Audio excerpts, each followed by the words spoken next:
Chicken வடி பிரியாணி ஒரு 5 பேர் சாப்பிட்ற மாதிரி அல்டிமேட் டேஸ்ட்டில் எப்படி பண்ணலான்னு பார்க்கலாமா? 1/2 கிலோ பாஸ்மதி ரைஸ் நான் எடுத்திருக்கேன். நான் வந்து இந்தியா கேட் எடுத்திருக்கேன். உங்களுக்கு வந்து இந்தியா கேட் யூஸ் பண்ணிக்கலாம், அப்படி இல்லைனா யூனிட்டி கூட யூஸ் பண்ணிக்கலாம். நல்லா வாஷ் பண்ணிட்டு ஒரு 2 கிளாஸ் தண்ணி ஊற்றி வச்சுருங்க. வடி பிரியாணி பண்ண போகிறதுனால இப்போ 2 லிட்டர் தண்ணி நான் ஊற்றி வைக்கிறேன். அடுப்பு வந்து இப்போ ஆன் பண்ணக்கூடாது, நான் எப்போ ஆன் பண்ணணும்னு நான் சொல்கிறேன். இது அப்படியே ஸ்க்ரீன்ஷாட் எடுத்து வச்சுக்கோங்க. 1/2 கிலோ ரைஸ்க்கு வந்து 3/4 கிலோ சிக்கன் எடுத்திருக்கேன். வெங்காயம் வந்து ஒரு 3 மீடியம் சைஸ், தக்காளியும் 3 மீடியம் சைஸ் எடுத்துக்கணும். ஒரு 100 ml வந்து கர்ட் எடுத்துக்கோங்க. ஒரு 100 ml ஆயில், ஒரு 25 ml கீ எடுத்துக்கோங்க. ஃப்ளாட் பாட்டம் பாத்திரம் ஒன்று எடுத்துக்கோங்க. அதில் 100 ml எண்ணெய் ஊற்றிடுங்க. 25 ml கீ போட்டுட்டு அப்புறம் பட்டை, கிராம்பு, ஏலக்காய் இது எல்லாத்தையும் ஆட் பண்ணுங்க. இப்போ வெங்காயம் ஆட் பண்ணிடலாம். வெங்காயம் வந்து தின் ஸ்லைஸாக இருந்துச்சுன்னா நல்லா கோல்டன் ப்ரௌன் கலரில் வரும். அடுப்பு வந்து மீடியம் ஃப்ளேம்லேயே வைங்க, ஹை ஃப்ளேமில் வைக்காதீங்க. இப்போது 70 கிராம் இஞ்சி பூண்டு பேஸ்ட் ஆட் பண்ணிவிட்டு, ஒரு கை கொத்தமல்லி, ஒரு கை புதினா ஆட் பண்ணிவிட்டு நல்லா மிக்ஸ் பண்ணி விடணும். இது கூடவே வந்து 3 பச்சை மிளகாய் ஆட் பண்ணியிருக்கேன். 100 ml கர்டையும் ஆட் பண்ணிட்டேன். 3 மீடியம் சைஸ் தக்காளி எடுத்துகிட்டு அதை நல்லா நீல வாக்கில் கட் பண்ணிவிட்டு அதை ஆட் பண்ணியிருக்கேன். இதை நல்லா மிக்ஸ் பண்ணி விட்டுருங்க. இப்போ தக்காளி வந்து நல்லா வதங்கி வரத்துக்கு நான் க்ளோஸ் பண்ணிட்டேன். இப்போது ஒரு 5 to 6 மினிட்ஸ் ஆகிடுச்சு. அதுக்கப்புறம் ஓப்பன் பண்ணி பார்த்தாச்சு. இப்போ வந்து மசாலாலாம் நம்ம ஆட் பண்ணோம். 1 டேபிள் ஸ்பூன் பிரியாணி மசாலா வந்து ஆட் பண்ணியிருக்கேன். அதோட ரெசிபி வேணும்னு டிஸ்கிரிப்ஷனில் கொடுக்குறேன். 1 டீஸ்பூன் வந்து சில்லி பவுடர் ஆட் பண்ணியிருக்கேன். கொஞ்சோண்டு மஞ்சத்தூள் ஆட் பண்ணியிருக்கேன்.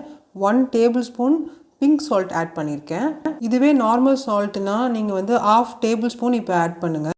இப்போ சிக்கன் வேகிறதுக்கு ஒரு 700 ml தண்ணி ஊற்றணும். அதை லைட்டாக வார்ம் ஆக்கிட்டு அதுக்கப்புறம் ஊற்றுங்க. எப்போவுமே பிரியாணியில் வந்து பச்சை தண்ணி ஊற்றவே கூடாது. க்ளோஸ் பண்ணிடலாம். ஒரு 10 நிமிஷம் நல்லா வேகட்டும்.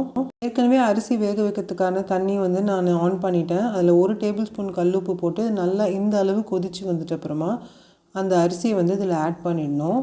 உப்பு கொஞ்சம் கம்மியாக இருக்கனால நான் ஒரு 1/2 டேபிள் ஸ்பூன் உப்பு மட்டும் ஆட் பண்ணியிருக்கேன். வடிகட்டுறதுக்கெல்லாம் ரெடியாக வச்சுக்கோங்க. அரிசி வந்து நல்லா கொதி வந்த உடனே வந்து இதை எடுத்து வடிச்சிடணும். கொஞ்சம் கேர்ஃபுல்லாக பார்த்து வடிக்கணும். இந்த அளவு அரிசி இருக்கணும்.